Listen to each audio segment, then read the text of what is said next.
Hello ladies and gentlemen, welcome to Gamers Revamped. This is our mega issue number 1. We have everything from Gamescon, we have everything from DLCs. I'm going to be going over Medal of Honor Warfighter, Battlefield 3 Armored Kill and Aftermath, Modern Warfare 3, Black Ops 2, Crisis 3, and Ghost Recon Future Soldier. Please like, subscribe, do everything, share this video. This is one of my hardest worked on videos ever since I opened my YouTube channel, and we're just getting there at 600 views. I'm getting a better mic quality so you guys can get some better feedback on everything. And so, well, when this video starts, you're probably going to hear my hardest worked on video. All this information is captured by my eyes. Nothing was stolen from people. Maybe a few screenshots, but no same words or anything. Alright, so first of all, Battlefield 3 Armored Kill. Yes, Battlefield 3 Armored Kill will be featuring gunships, ATVs, biggest Battlefield map ever, 5 new vehicles, 4 new maps, tank destroyers, mobile artillery, tank superiority mode, and 5 new assignments. We'll also be seeing different types of vehicles coming in. I'm pretty excited for this. It will be out in 1 month, 2 weeks earlier for the premium subscribers, and just in time for my birthday. So guess who's getting Battlefield 3 Premium? Yup, me. Alright. Now we're going to go into the first map here, Alborz Mountain. This is Battlefield 3's first snow map. It takes place in the very nice portrayed Alborz mountain range in Iran. And if we look closely at the scenery, we're going to see a lot of greenery, ice. There's a couple of fishing huts, and it's going to be pretty crazy. There's the AC-130 on this map, actually, and this map has the same mountain that Damavand Peak is located on. Alright, as we move into our next screenshot, we have Bandar Desert. Yes, this is Battlefield's largest map.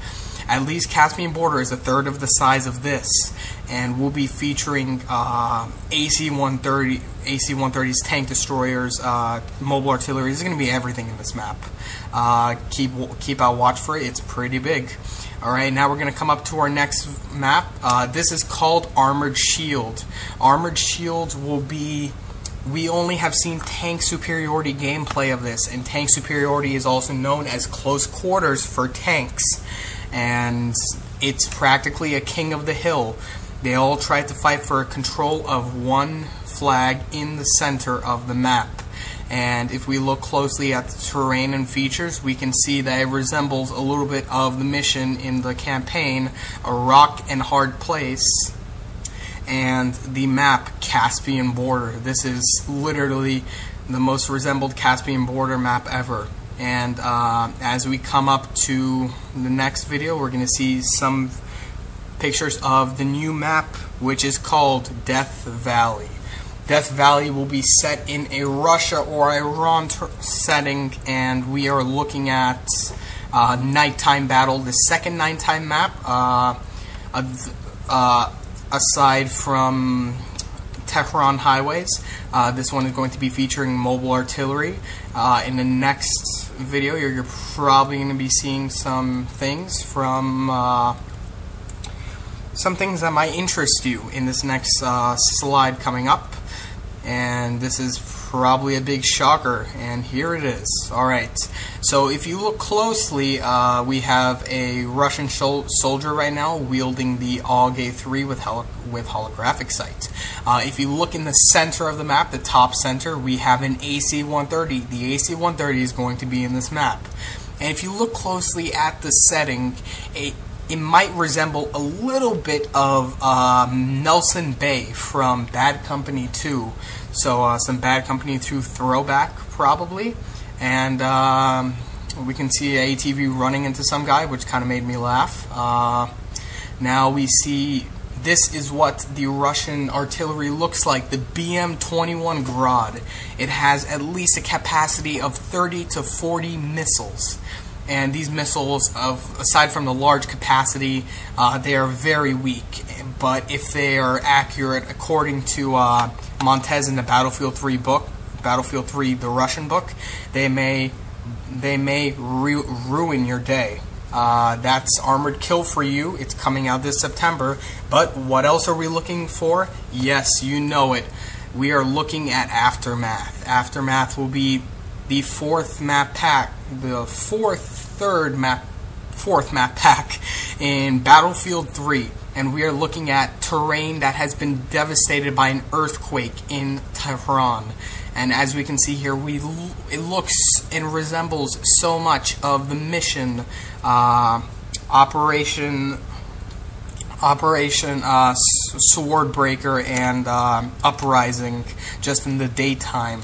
And we're also looking at a little bit of resemblance and props from at least the Kharkin maps. Strike at Kharkin, and this looks like a pretty interesting thing, though. And this one will be coming out, I believe it's October or November.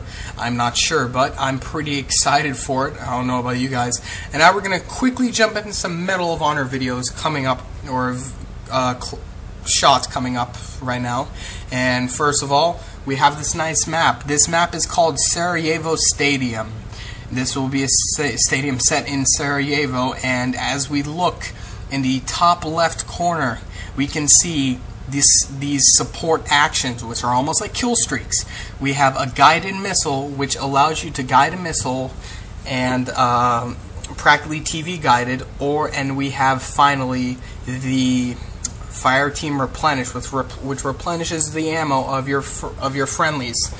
We can see he has a weapon with a reflex sight on it, and if you look in the bottom of the left-hand corner, you can see a grenade launcher, and in the bottom right-hand corner, you can see the weapon and information layout. All right, the next video will show you some of the weapons. First of all, we can see that if you look in the top left, no, not the top left, but the top right, you can see two kill feeds. One of them is the G18, which is the most recent kill, aka this guy using the G18 right now.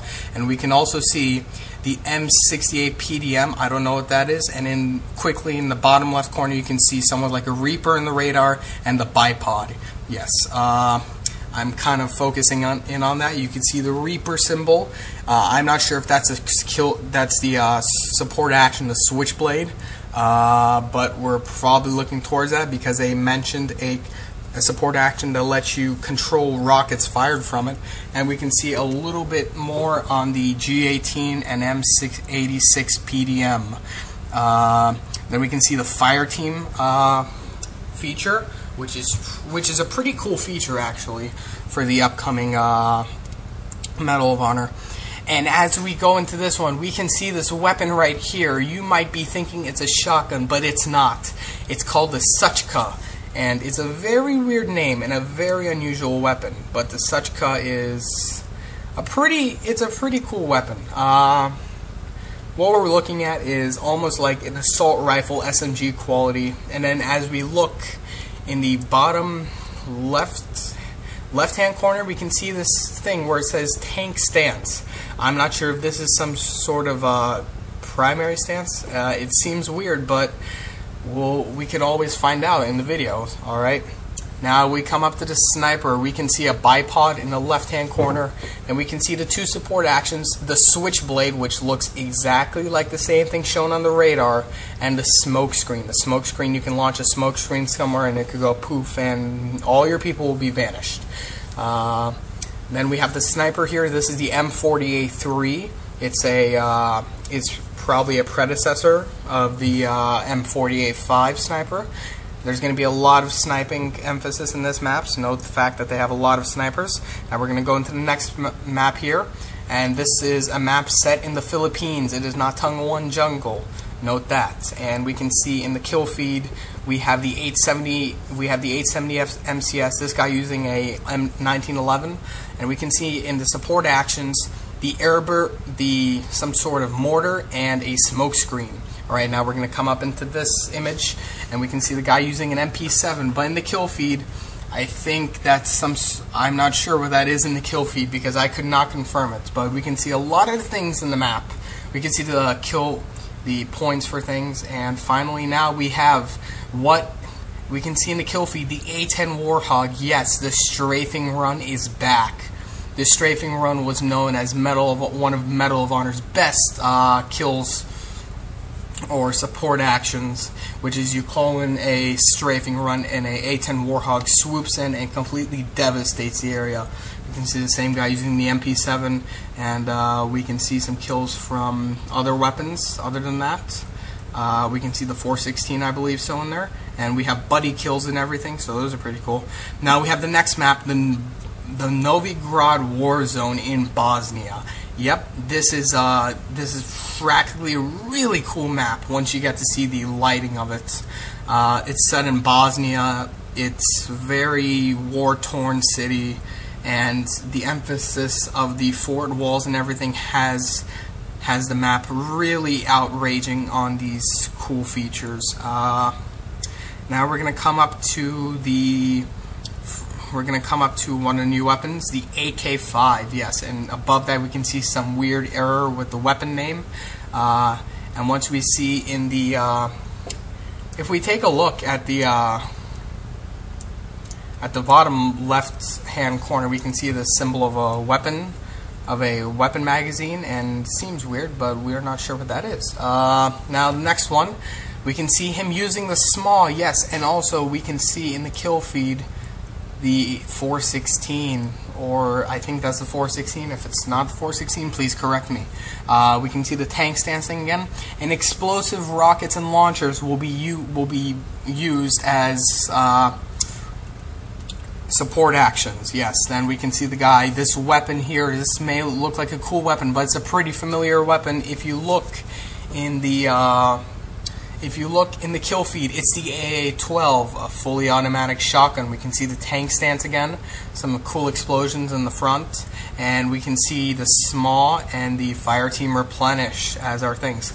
Now we're going to come into Crisis 3, and I decided to include this because this is a pretty cool game mode. Alright, so it's pitting the hunters versus the cells. The cells will be using high-powered technology-influenced rifles. And they're going to also have these quite riot-ish type of armor, while the hunters will be having nanosuits and a crossbow. Practically, if a hunter kills a cell, the cell becomes a hunter, and it's one of these fights where they have to just fight to survive. The crossbows are one-hit kills, so noting that they're pretty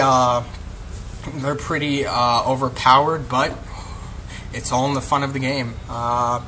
It's a and with Crytek, this is going to be an amazing feature. I love destruction and the fact that some darts are explosive.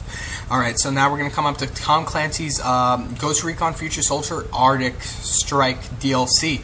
We have a new how do you pronounce it? The Guerrilla Mode map. This one is set in the Arctic base of the mission, where you get to use the Warhound, and we can see it looks like a very open-spaced map. We can also see that, yeah, if you can see, it's a very open-spaced map, and it looks like this is one of the places where these random dust storms will actually come into use, except in the maps like Shantytown and Airstrip. And now we're going to come up to one of the new multiplayer maps. This one takes place in Russia, in the suburbs of a city, or within the city, and we can see a crash train, we can see buildings, and this seems like a very cover-friendly map, so we may have some CQC and some sniping. All right, next one, yes, it's rooftops, and these are on the rooftops of a particular hotel. We can see a lot of emphasis for close quarters battles and long-range sniper rifle sniping. This may seem like one of my favorite maps because I always love close quarters battle, whatever can come around your turn. And now we're going to come up into a graveyard battle. This is one of those open range maps, at least mid-sized it looks like a pretty good map for using ACOGs or assault rifles. And we're going to come up to the weapons. First one, the F2000, a French-designed bullpup, and it's very accurate and low recoil, and it's a very fast weapon. Next, we have the SA-805. This is a carbine. And we can see a lot of extra customization. It's a very versatile weapon, and it's almost resembles G36. Alright guys, I'm sorry. Now we're going to come up to the MK17. This is a SCAR sort of rifle. It's a shortened version of the SCAR. We can see a different port of a stock, a different type of stock, and it has very high stopping power. Alright, now we're going to come up to the OCP-11. This is an SMG. It's versatile. The stopping power is amazing on this weapon. We can see another one of these shortened stocks and very short barrel. It looks like there's no barrel on it, but there's a barrel. And then finally, Call of Duty favorite, the MP9. Yes, this is another submachine gun. It's very accurate. We can see the stock on it this time instead of the machine pistol version. Now, speaking of Call of Duty, Modern Warfare 3 new maps. First one, Boardwalk. This takes place in a New Jersey sort of carnival area. You may relate this to Carnival from Modern Warfare 2. And a little bit more on this map. It's very fast-paced, close quarters action. There's an underground and above ground parts, which makes really good close quarters maps, some really good flanking routes. And then we're going to come up to the next map, which is probably going to be my favorite one, Gulch. Yes, it takes place in a mining town in Arizona/Oregon, and we can see a lot of resemblance from Afghan here. This may be one of my favorite. This may be another one of my favorite, my second favorite one from this map, and it might be a little bit, sketchy, because looking at the gameplay, it's not really that good. And then finally, we have Parish. Yes, this takes place in New Orleans, nearby a church, hence the name Parish. We can see a lot of the military vehicles here. We can see an M1 Abrams. We can see some artillery. We can see a Humvee, some transports. This may be some long-range firefights if we take a look more in the maps. This is actual gameplay from the map, not only the loading screen. So here it is. Yes, we can see some bar fights. There's going to be buildings that you can access into, and we see a lot of these medium to short range combats in this map. And then we're going to come up to the actual parish itself. You can go around these vehicles holding all these barrels or whatever they are, and you can go up to the parish itself. And this might be one of the good features of the map, very wide open spaces, but yet confined to these single routes if you look in the map, which is pretty crazy. So, I have to thank you guys for everything you've done, and I will see you in my next video, which is probably more Black Ops 2 information. Alright, this is Gamers Revamped.